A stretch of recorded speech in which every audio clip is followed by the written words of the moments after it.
Hello, welcome to another tonal landscape oil painting demonstration. This is your painter in residence. I'm Francis McCarthy, and the painting I'm bringing you today is called Path to the Meadow. It's 10 by 12 and 5/8, but I've rounded it off to 10 by 13 for the subject line.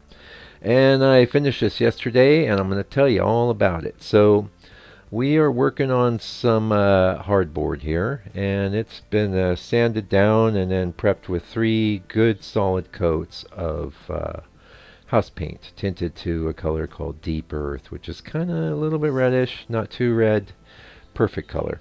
And well, I've covered this on the channel before, but to me, that's the perfect thing to prep your boards with. You just go to the paint store, find a chip that's a color. Oh, well, you can get little tester pots, so don't buy gallons of something until you're sure you like it.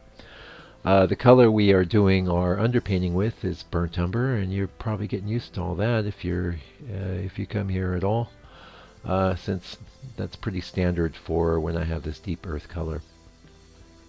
So let's get into what we're actually up to and what I really want to talk about in today's video. I don't know if you've run into this, but and I've recently been doing a survey of a lot of different art books and painting books. And one thing that can be a real challenge is when you've done a painting very small, maybe you've done a study small, and you intend to scale it up. That's what I'm doing here. This might sound familiar because I've done this scene about a month ago, something like that, and I want to use it for an upcoming project I'm working on, and which would have entailed me having to scale up the smaller painting, and I want to do that. Also, I had a really cool frame I got at the op shop slash thrift store is what we call them in the States, but out here in New Zealand they call it an op shop. Beautiful oak frame, quite old, quite antique. In fact, when I was working in the antique shop, this frame would have gone for easily 50, 60 bucks, but I didn't pay that. Anyway, what you see me doing now is I did my initial underpainting with the photo reference, but now I've pulled up my a reference image of my little painting that I wanted to do. I think it's good to start with the reference image in both cases, and then to bring in the reference painting, as opposed to just looking at nothing but the reference painting. And the reason for that, I think that what will happen if you do that is that there's a chance that your larger painting might come out a bit cartoonish. So I want to be feeding my subconscious information from the actual photo reference, not just the painting that I'm blowing up. And so you might say, well, why not have both up? Well, that is getting into something that I've covered on the channel repeatedly, and maybe in my book, I don't know, but I really can't stress enough that it's not a great idea to have two reference images up on your computer screen, or if you're using printed out photos. The exception to that might be as if you're not computer literate, and you have a photo that you want to do, but you also have a different sky. Perfectly acceptable to have two reference images up then. The principle that I call this is don't serve two masters. You want to serve only one master. And so for me that means, like right now, the reference image I would have up is my photograph. I brought up the reference image of my smaller painting when adjusting the drawing, and I did bring quite a few things in line with that drawing, but not everything, because that gets into the other point that I want to bring up, which is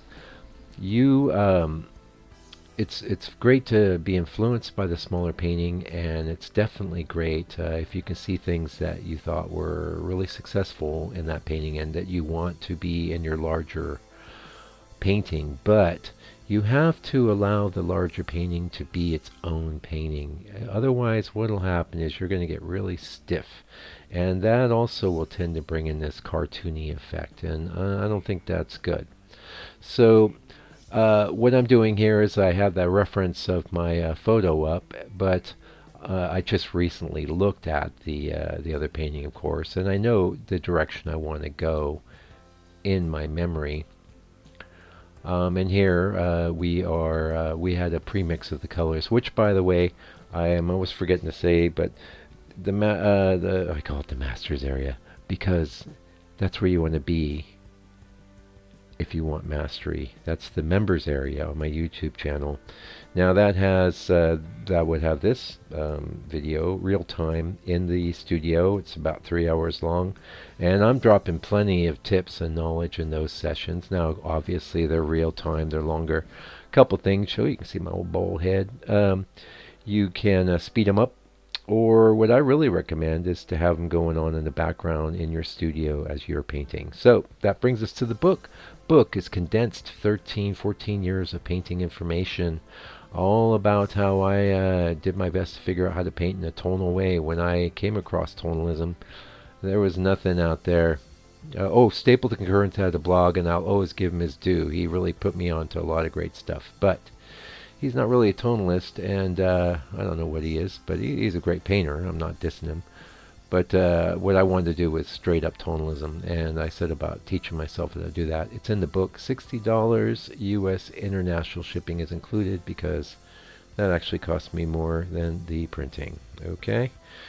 Okay, so here you see me coming in with my darks. It's real common. Now I'm going to apologize. There's a little bit of a haze at the top of the painting. You know, I'm always trying to reckon with that. I'm actually in the studio today working on something very similar because I'd actually prepped 2 boards for this painting and decided to go with this one because it fit into the frame that I had. Yeah, so the underpainting color for the dark, I like a bit of Mars Black, and main reason for that, Mars Black, don't get me wrong, but it's ugly. It's an ugly color. But it has a really big advantage over Ivory Black for those areas, and that is that it's opaque, so I can work with it fairly thinly. And usually I'll adulterate it with some burn umber or madder or something like that. Sometimes maybe burnt sienna. Yeah. Anyway, I'd like to get those darks in. They're underneath everything else in your landscape portion of your image. So after the sky's in, we always get the darks in. I will do that in every painting. I don't worry about trying to reinvent the wheel. As a matter of fact, it's totally fine to figure out something that works and use that process over and over and over. The things that are always different is the scenes are changing, and the problems that come with every scene that you want to paint are always changing. So you'll have plenty of things to wrangle with without changing your approach. Now, maybe another good approach some painters like to do is just to block in instead of, say, a drawing. I've tried that. I've done that, and sometimes I'll do a modified drawing / block in. Okay, so from the darks we get the greens and all that, and what I'm going to do here is I'm actually going to what I do is it's more than a block in, it's my whole color pass, but I'm blocking in, I'm adding in some detail, and what I really wanted to avoid with scaling up that's happened to me over and over is that things get over detailed. And there was a feeling in the original that I wanted to keep, and I did keep it. I'm really happy about that. It doesn't look identical. It looks a bit different, but I'm really stoked, and that's one of the reasons why I decided to make that the topic of the video today, because maybe you're wrangling with that. So what I'm doing here is I still have the photographic reference up. It's off to our right on the computer monitor. I have my pre-mixed colors, and I am proceeding to just get everything filled in. At the point where I have all that done, I am going to put away the photographic reference and pull up my reference for my smaller painting again. And what I'm going to do there is anything that was really awesome there, like in really kind of, you see this kind of lawn or grass area, I was struggling a bit. Those always can always be a bit of a struggle because it's a bunch of nothing, But I definitely, I fought the good fight and I got it to a certain point. And when I pulled up the the reference of the smaller painting I'd done. I said, oh, that's a good idea. That's a good idea. That's what I'm going to do.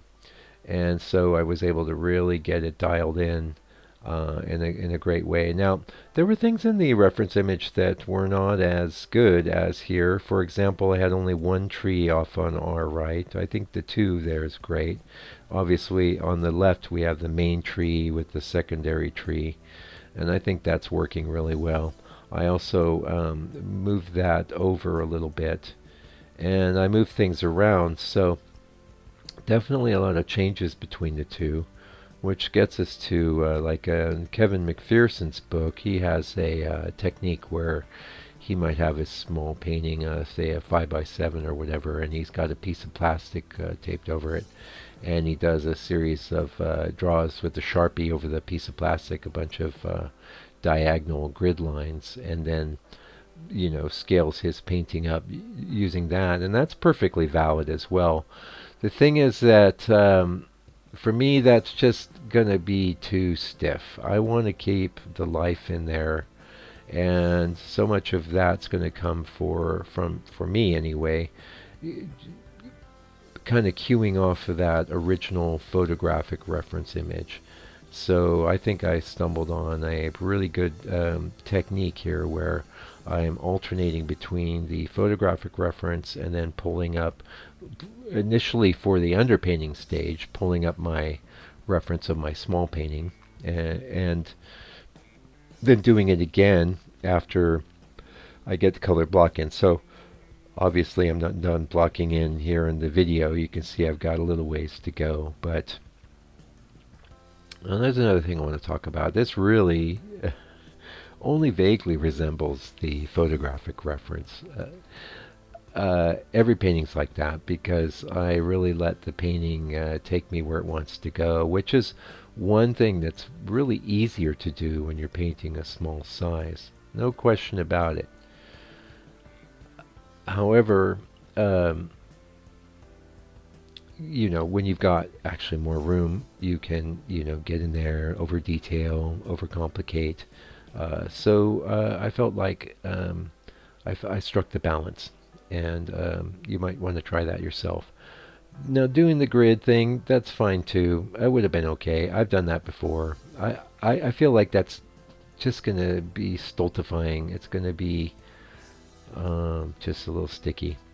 So the other brief was, of course, and this is another problem with scaling up, is because it's bigger, you can get into a situation where you're working a lot harder, you're adding a lot more details, things are getting stiffer because you're working harder.